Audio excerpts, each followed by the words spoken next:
और इधर गढ़ साहब ने तुरंत ऐसे बढ़ के हाथ पकड़ लिया कि महाराज ऐसा नहीं, इनको संदेश दीजिए। हरिहर अछूतानंद हंसने लगे कि मैंने आपका गढ़ साहब, मैंने आपका ही काम किया है, मैंने अम्बेडकर को संदेश दिया है। अब ये अम्बेडकर खुद होता है कि मैंने क्या कहा है। परिणाम उसका ये होता है कि बाबा साहब डॉक्टर अम्बेडकर हंसने लगे और दोनों महापुरुष एक ही जगह पर खड़े हुए थे, तो एक एक पैर दोनों का पकड़ के कहने लगे कि महाराज आज जो हमारे तमाचा मारा है, आपने कहा है कि हिंदुस्तान के करोड़ों लोग जो सूत्र कहे जाते हैं लोग हैं, इनके रोज मार पिटती है और इनकी मार को बचाने का काम अम्बेडकर तुमको करना होगा। लंदन को तुम्हें जाना होगा और तुमको भारत की आजादी के साथ साथ इन दलितों की, इन शोषकों की, इन भारतवासियों की जो ये दबे और कुचले इनको बना करके रखा गया है, इनकी आजादी लाना होगा। और तुम ये काम कर सकते हो और कोई भी भारत के अंदर ऐसा व्यक्ति नहीं है जो यहाँ के लोगों को आजाद बना सके। बाबा साहब डॉक्टर अम्बेडकर ने बाबा साहब डॉक्टर अम्बेडकर ने तुरंत उन दोनों महापुरुषों के आदेश को माना और बाबा साहब डॉक्टर अम्बेडकर लंदन पहुंच गए। और उधर जब लंदन पहुंचे तो बाबा साहब का बुलावा नहीं था। वो साथियों, बाबा साहब को किसी ने नहीं बुलाया था, लेकिन लॉर्ड माउंटबेटन का जो बेटा उनके साथ में पढ़ रहा था, उसने कहा अम्बेडकर आइए मैं तुम्हें दिखाऊं, आज भारत से तमाम से नेता आजादी के लिए आ रहे हैं, आप भी चलिए। बाबा साहब और लॉर्ड माउंटबेटन के बेटे के साथ पहुंच गए। जब भारत के सभी लोग पहुंच गए, अम्बेडकर गांधी जी ने कहा भारत की समस्त रियासतों को आजाद कर दिया जाए। अगर भारत की समस्त रियासतों को आजाद कर दिया जाएगा तो देश आजाद हो जाएगा। अंत में लॉर्ड माउंटबेटन ने कहा कि और कोई अगर बोलना चाहता है तो बोल दे। जैसे अभी हमने कहा साहब मेरा भी नाम लगा दीजिए, तो इसी तरह से बाबा साहब ने कहा कि साहब मुझे भी थोड़ा बोलने का मौका दीजिए। बाबा साहब खड़े हो गए और कहने लगे कि लॉर्ड माउंटबेटन जी, मैं संत गाडगिल का संदेश लाया हूँ, मैं हरिहर अछूतानंद का संदेश लाया हूँ, मैं महामना महात्मा गौतम बुद्ध का संदेश लाया हूँ और भगवान रविदेव का संदेश लाया हूँ। और संदेश के मुताबिक आपसे मैं यह अनुरोध करता हूँ, भारत तो सदियों से गुलाम है और क्या आप उसको फिर भी गुलाम बनाए रखना चाहते हैं? अगर भारत में सिर्फ राजाओं को आजादी दे दोगे तो ये देश की जनता आजाद नहीं होगी, केवल राजा आजाद हो जाएंगे और निरंकुश हो जाएंगे और वही स्थिति रहेगी जो वेदों में बना, आज तक जो शास्त्रों में बना हुआ कि राजा ही ईश्वर होता है, राजा ही परमेश्वर होता है, राजा ही महान होता है, राजा ही पूजने के कहते हैं और राजा के मुख से निकला हुआ शब्द ही नियम है। ऐसा नहीं होना चाहिए। मैं आपसे ये कहना चाहता हूँ, भारत में जितनी आबादी दलितों शोषितों की है, शूद्रों की है, कमजोरों की है, उतनी आबादी इंग्लैंड और फ्रांस की है। लॉर्ड माउंटबेटन, मैं आपसे ये कहना चाहता हूँ, गांधी जी ने एक वोट की बात की, जिसके पास 5 एकड़ 10 एकड़ जमीन हो अथवा मैट्रिक पास हो। मैं ये पूछना चाहता हूँ, हमें लॉर्ड साहब ये बताएं कि जो दलित रहा, जो कुचला रहा, जो शूद्र रहा, जिसको शिक्षा का अधिकार ही नहीं है, वो कैसे स्कूल में जा सकता है, कैसे शिक्षा ग्रहण कर सकता है और कैसे वोट का अधिकारी हो सकता है? नहीं, यह संभव है। जिसका जमीन रखने का अधिकार नहीं है वो इस देश का मालिक कैसे हो सकता है? लॉर्ड साहब, ये भी ऐसा नहीं हो सकता है। मेरी तो बात है, मेरी तो आवाज है, मैं इसलिए आया हूँ। ये गाडगिल साहब का संदेश है, ये हरिहर अछूतानंद का संदेश है, ये बुद्ध जी का संदेश है और हमारे सुप्रीतक महाराज का संदेश है और यहाँ तक आला और उदल का संदेश है।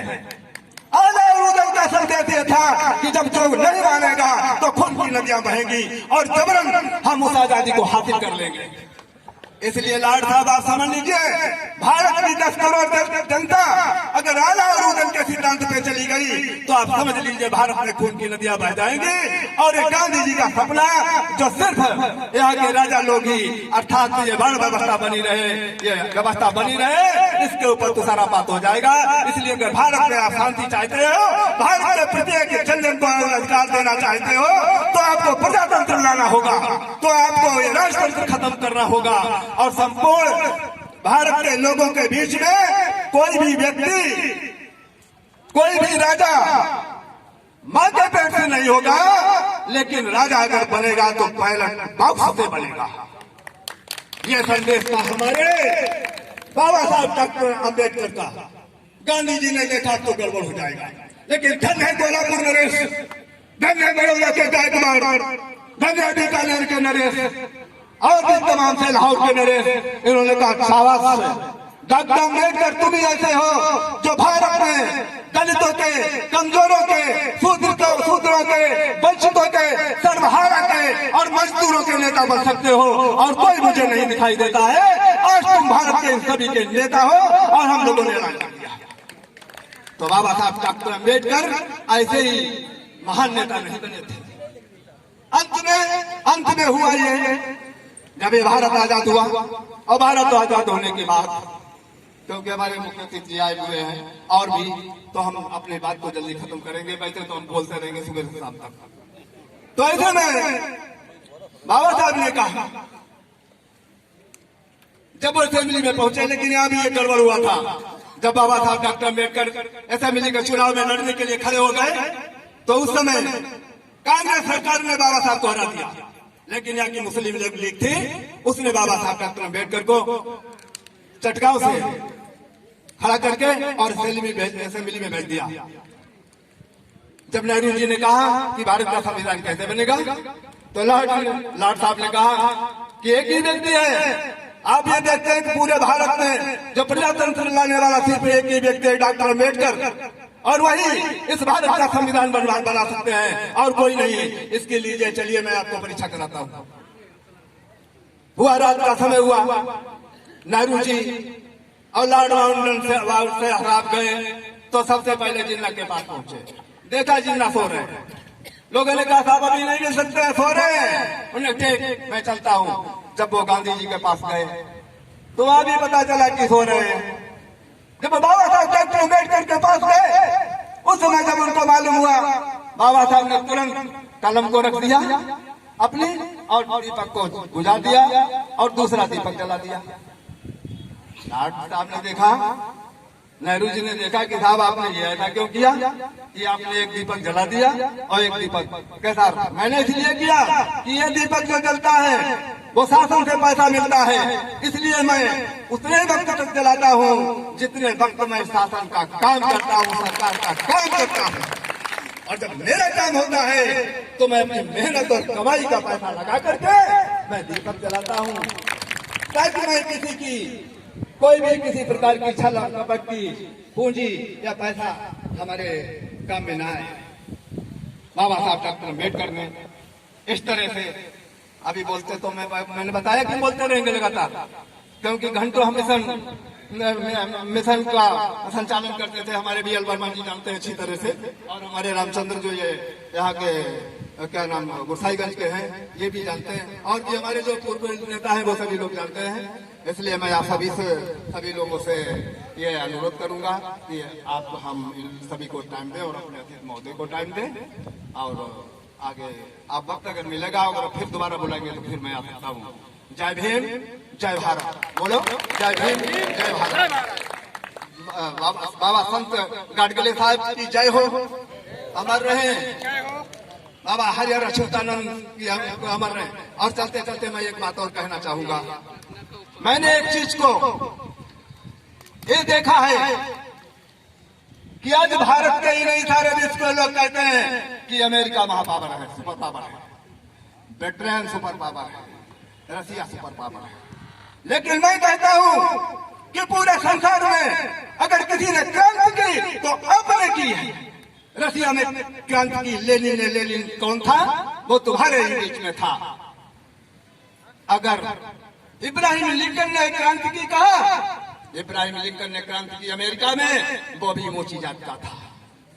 इसके बाद भारत में अगर किसी ने क्रांति की तो बाबा साहब डॉक्टर अम्बेडकर, हरिहर अच्युतानंद जी, संत गाडगिल साहब और भी तमाम से लोग। और इतना ही नहीं, हमारे भारत में बीच में दलितों के बीच में ऐसे लोग हुए हैं जिनके कारण इंग्लैंड की सत्ता हिल गई थी। उत्तम सिंह चमार जब जलियांवाले के बाग पे गोली चली थी, उसके बाद उधम सिंह ने कहा मैं छाती ठोकता हूँ, मैं ओडायर को मार दूंगा। परिणाम हुआ जब ये लंदन पहुंचे, जब वो कह रहा था कि इंडियन डॉग, उसी वक्त उन्होंने कहा इंडियन लाइन, भारतीय शेर है, भारतीय कुत्ते नहीं है, और गोली निकाल के 5 गोलियां पिया दी। ओडायर खत्म हो गया। अंग्रेजों के दिमाग में आ गया कि जब भारत का एक छोटा सा सिपाही जाकर के ओडायर को मार सकता है तो किसी दिन पूरा हिंदुस्तान जला देंगे, पूरा ये इंग्लैंड से जला देंगे, ये अब नहीं रहने देंगे, भारत में सबका कत्लेआम कर देंगे। परिणाम उसका ये हुआ, तुरंत आजादी का शंखनाद हो गया, और उसके बाद आजादी के लिए आगे सब लोग बढ़ने लगे, और हमें आजादी हमारे महापुरुषों के द्वारा मिली। जय भीम, जय भारत, जय संत गाडगिल साहब, और क्या नाम हरिहर अच्युतानंद, महामना गौतम बुद्ध, और हमारे आए हुए हमारे क्या नाम भगवती प्रसाद सागर,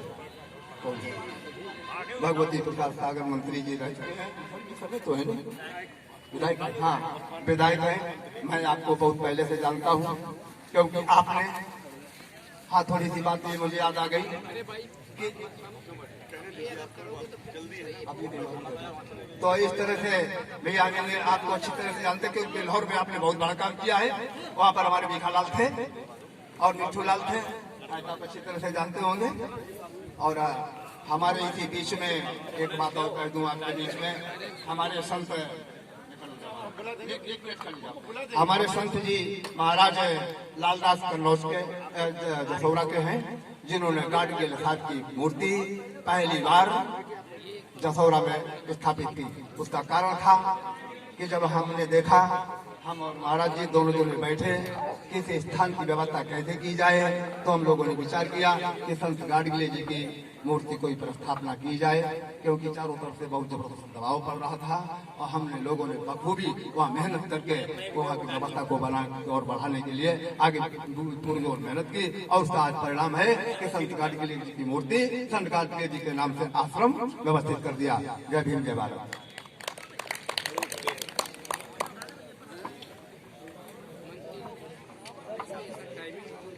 महाराज जी ने बहुत अपने विचार विस्तृत रूप में रखे, इसके लिए वो समाज की ओर से धन्यवाद के पात्र हैं। अब मैं, क्योंकि हमारे बीच में हमारे मुख्य अतिथि जी आ चुके हैं, और हम सब लोग उनको ससम्मान स्वागत करते हैं।